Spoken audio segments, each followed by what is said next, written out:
Every election creates an opportunity to make a decision on our path to progress. But we don't take it because of this harmful belief that until and unless your brother or your sister from the same region or the same ethnic background becomes president or parliamentarian, life will never be comfortable for you.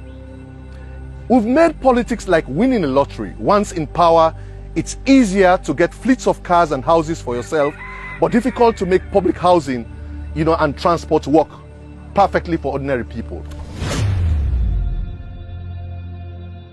Because politics has always been a shortcut to wealth, politicians don't care if they promote hate and division just to gain your votes.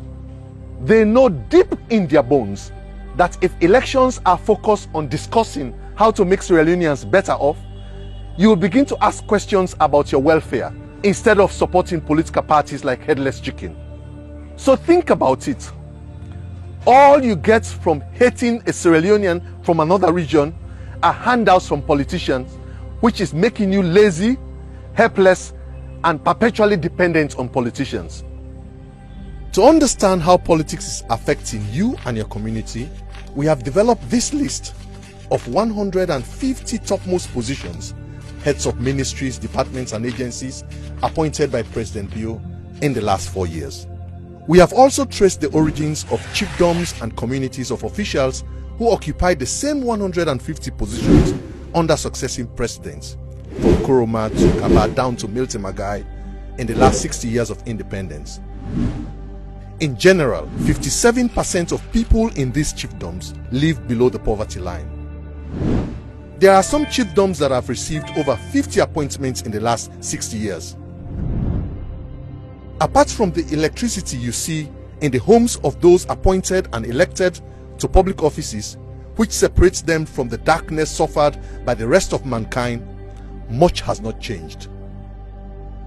Moyamba, Tonkolili, and Bont districts that sit on top of billions of dollars of rutile and iron ore have 70% of their residents living in poverty for decades, yet they don't care about using their votes to change their living conditions.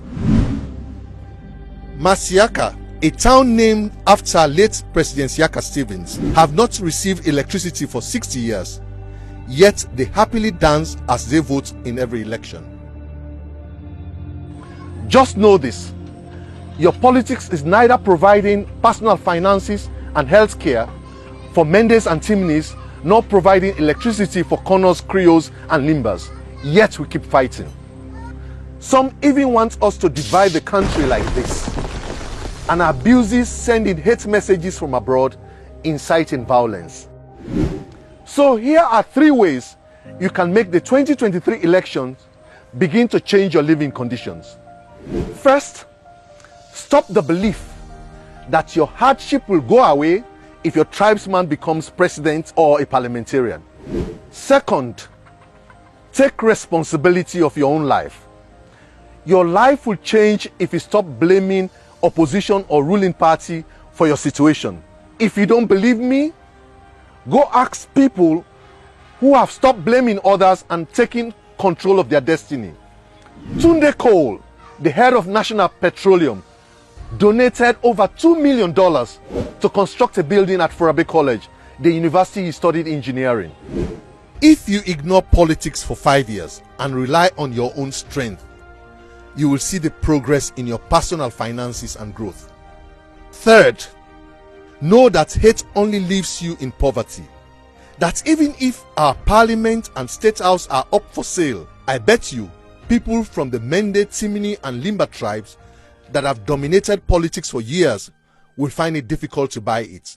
Again, if you don't believe me, just know that 80% of high buildings in Freetown are owned by people who have no interest in politics or violence. So if State House is up for sale, they will buy it.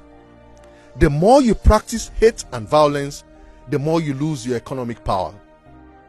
So my friends, be positive and practice love, and life will go on for you in a more productive and strong manner.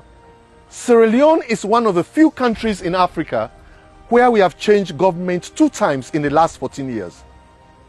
We all speak the same Creole, eat the same cassava leaves, so we can easily be an example of a country that is united in Africa. So if you allow yourself to be weak to the point of someone inciting you to hate another Sierra Leonean that you should be combining forces to progress your life, you blame yourself.